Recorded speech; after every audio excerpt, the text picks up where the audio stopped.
اچھا، تو ایک سوال جو شاید ہم سب سوچتے ہیں، ایک کامیاب، ایک مطمئن زندگی، وہ آخر ہوتی کیسی ہے؟ جی، یہ سوال تو ہر ایک کے ذہن میں آتا ہے۔ مقصد یہی ہے کہ سمجھیں کہ یہ حقیقی کامیابی اور اطمینان یہ چیزیں ملتی کیسے ہیں؟ بالکل، اور گفتگو کا آغاز ہی وہ کرتے ہیں فلاح کے تصور سے۔ یہ اسلام کا کامیابی کا معیار ہے نا؟ فلاح، اچھا۔ جی، جیسے اذان میں روز آواز آتی ہے، حیا علی الفلاح۔ ہاں، کامیابی کی طرف آؤ۔ بالکل، تو یہ وہ کامیابی ہے جس کا تعلق بنیادی طور پر نماز سے اور پھر آخرت کی نجات سے ہے۔ اچھا۔ اس کے مقابلے میں جو دنیاوی کامیابی ہے، یعنی پیسہ، شہرت، طاقت، قرآن اسے اکثر کہتا ہے متاع الغرور۔ متاع الغرور، یعنی دھوکے کا سامان۔ جی بالکل، دھوکے کا سامان۔ لیکن یہ تھوڑا سا عجیب نہیں لگتا کہ جس چیز کے پیچھے اتنی بھاگ دوڑ ہے اسے دھوکا کہا جا رہا ہے؟ کیا مطلب کہ کوشش ہی نہ کریں، یا یہ کچھ اور بات ہے؟ نہیں، کوشش سے منع نہیں کیا گیا۔ بات سمجھنے کی یہ ہے کہ ہمارا علم بہت محدود ہے نا، اور اللہ کا علم لامحدود ہے۔ صحیح۔ تو ہم اپنی عقل سے جو دیکھتے ہیں وہ پورا سچ نہیں ہوتا اکثر۔ جیسے قرآن کی مثال ہے کہ صدقہ مال کو بڑھاتا ہے۔ ہاں، حالانکہ بظاہر تو کم ہوتا ہے۔ بالکل، اور سود مال کو گھٹاتا ہے، حالانکہ بظاہر وہ بڑھتا نظر آتا ہے۔ اچھا۔ تو یہ فرق ہے۔ جی۔ تو یہاں اللہ کے علم پر بھروسہ کرنے کی بات ہے۔ اصل حقیقت وہ ہے جو اللہ بتا رہا ہے۔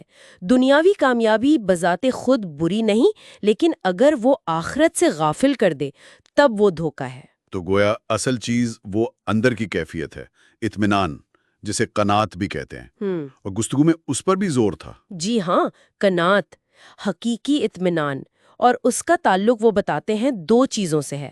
ایک تو وہ کام کرنا جس سے آپ کے دل کو سکون ملے، آپ کا پیشن ہو جسے کہتے ہیں، اور دوسرا ان چیزوں کو قبول کرنا جنہیں آپ بدل نہیں سکتے۔ یہ بڑا مشکل کام ہے۔ بہت مشکل۔ اور یہ جو اطمینان ہے نا، یہ وقتی لذت یعنی پلیزر اس سے بالکل مختلف ہے۔ اچھا، کیسے؟ دیکھیں، لذت تو ایک نشے کی طرح ہوتی ہے، وقتی طور پہ اچھی لگتی ہے، پھر اس کی طلب بڑھتی ہے اور آخر میں بے چینی چھوڑ جاتی ہے۔ صحیح۔ قناعت ایک ٹھہراؤ ہے، ایک پائیدار سکون ہے۔ اور یہ بات بڑی دلچسپ ہے کہ یہی چیزیں، یعنی بامقصد زندگی، اطمینان، اب جدید تحقیق بھی اسی طرف آ رہی ہے۔ اچھا۔ ہاں، وہ کلیٹن کرسٹنسن ہے، ہارورڈ بزنس اسکول کے پروفیسر تھے۔ ان کی کتاب ہے how will you measure your life. جی، میں نے سنا ہے اس کا۔ انہوں نے اپنی تحقیق میں یہی بتایا کہ بھرپور زندگی کے 3 ستون ہیں۔ ایک، بامقصد کام یا کریئر۔ دوسرا، گہرے رشتے، خاص طور پہ ازدواجی تعلق۔ بہت اہم۔ اور تیسرا، کردار کی پختگی، یعنی ایسی زندگی گزارنا کہ ضمیر پر کوئی بوجھ نہ ہو۔ اور حیرانی کی بات یہ ہے کہ یہ تو وہی باتیں ہیں جو ہماری دینی تعلیمات میں صدیوں سے موجود ہیں۔ بالکل، خاص طور پر یہ جو ازدواجی رشتے کی بات ہے نا، اسلام میں اس کی اہمیت غیر معمولی ہے۔ جی؟ حدیث میں دعا ہے کہ ایسی بیوی سے پناہ جو وقت سے پہلے بوڑھا کر دے۔ اللہ اکبر، یعنی جس کے ساتھ نبھانا ہی عذاب بن جائے۔ جی، اور دوسری طرف حضرت علی رضی اللہ عنہ کا قول ہے کہ نیک بیوی دنیا حسنہ ہے، دنیا کی بہترین نعمت۔ سبحان اللہ۔ اور ان رشتوں کی بنیاد کیا ہے؟ وہ ہے معافی، درگزر۔ معافی۔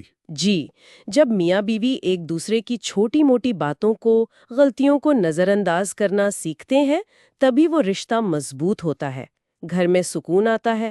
یہ بات تو بہت ہی اہم ہے، لیکن ہم دیکھتے ہیں کہ اکثر لوگوں کے پاس بظاہر سب کچھ ہوتا ہے، اچھے رشتے بھی، پیسہ بھی، صحت بھی، مگر پھر بھی ایک خالی پن سا رہتا ہے۔ جی، ایک ناشکری کی کیفیت، جیسے جو نعمتیں ہیں ان کو محسوس ہی نہیں کر پا رہے۔ بالکل، اسی لیے تو شکر گزاری پر اتنا زور ہے، اور وہ دعا بھی سکھائی گئی ہے نا، ہانسی؟ اللہم جعلنی صبورا وجعلنی شکورا۔ اے اللہ، مجھے صبر کرنے والا، شکر کرنے والا بنا۔ وجعلنی فی عینی صغیرا وفی اعین الناس کبیرا۔ اپنی نظر میں مجھے چھوٹا رکھ، لوگوں کی نظر میں بڑا بنا۔ واہ، کیا دعا ہے، اپنی حقیقت کو پہچاننا۔ جی، اور ساتھ میں اپنے نفس کے شر سے پناہ مانگنے کی دعا، اللہم الہمنی رشدی واعذنی من شر نفسی۔ اے اللہ، مجھے ہدایت دے اور میرے نفس کے شر سے مجھے بچا۔ کیونکہ اکثر مسئلہ باہر نہیں ہوتا۔ اکثر اندر ہی ہوتا ہے۔ اپنی خامیوں کو پہچاننا، ان پر قابو پانا، یہی اصل جہاد ہے۔ تو خلاصہ کلام یہ ہوا کہ یہ جو حقیقی کامیابی اور اطمینان ہے، یہ کوئی باہر کی چیز نہیں جسے ہم پالیں گے۔ نہیں، یہ اندر کی کیفیت ہے۔ اندر کی کیفیت ہے جو قناعت سے، شکر سے، با مقصد زندگی سے اور خاص طور پر مضبوط رشتوں سے آتی ہے، اور وہ رشتے جو معافی پر قائم ہوں۔ بالکل۔ اور سب سے بڑھ کر اللہ کی رہنمائی پر بھروسہ، اپنی محدود عقل پر ضرورت سے زیادہ انحصار نہ کرنا۔ صحیح۔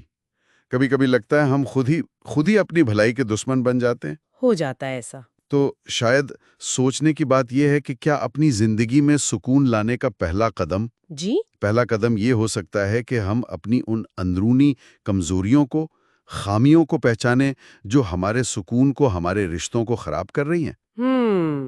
خود احتسابی۔ جی، اور پھر شعوری طور پر اپنے قریبی رشتوں میں معافی کو اور درگزر کو جگہ دیں۔ شاید تبدیلی یہاں سے شروع ہو۔